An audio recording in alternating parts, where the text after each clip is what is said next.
Okay, YouTube, welcome back. So how do I identify a customer who's overextending their oil changes? Well, one is a faded out oil sticker, two is negative maintenance counters, three is expired maintenance counters, zero maintenance counters.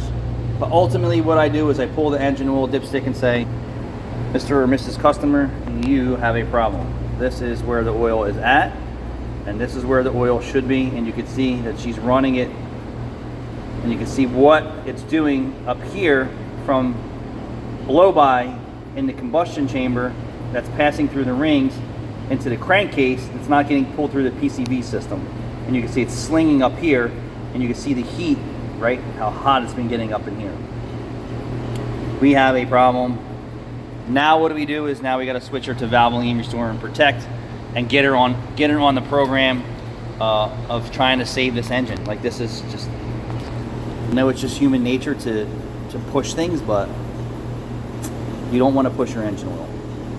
So the last customer that was here for the Honda High Mileage Pilot, that we had good results with the Valvoline Restore and Protect. I'm going to put this back in, right? I'm going to wipe it off just to show you that there's no fugazis here. And the oil stick doesn't lie. You can just see that. She's got baked on. Look at the condition of the oil stick up above with the burn marks. So we're going to put it back in. Doubt she has slow returns. We're going to have the same results. Engine oil is low. So the last customer was here and like, hey, we got good results.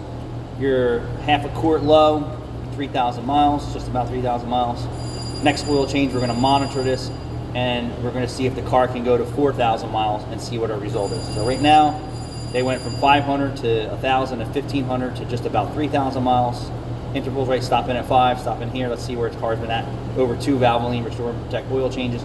I know it's a pain in the ass to come and see your service provider all the time, but do you really want another huge car payment for another pile of crap with problems? Like my brand new Kia K4, brake failure warning light. Now we have an airbag light. All at a lease payment of a little over $200 a month, but that's not the norm for people. The norm is $500 to $700 a month car payment with problems, recalls, fire hazards, not available parts, recalls, programming.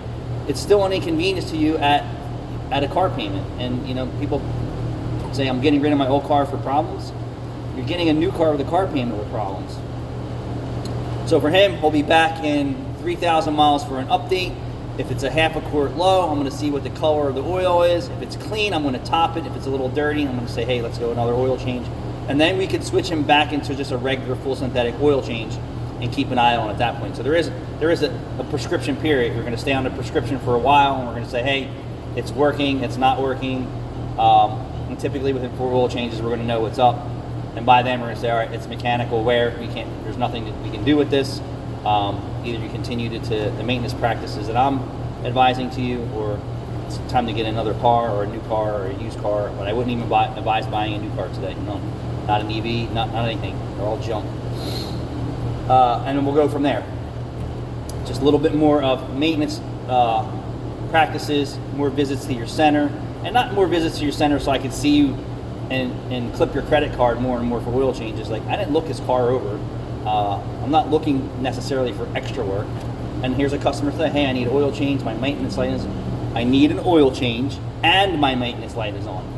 The oil change and maintenance light could be separate things based on mileage and the way that you drive your car. So yes, I'm checking the oil, identifying a problem she's not aware with, which kind of is because the oil sticker is completely worn out and the maintenance light is not on. And that's why I say don't follow your maintenance light.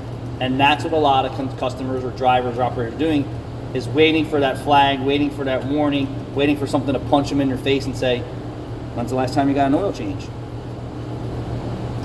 When the rods are coming out of the engine, or when the engine seizes up, or a check engine light comes on. When you see the check engine light come on, most people don't ignore it.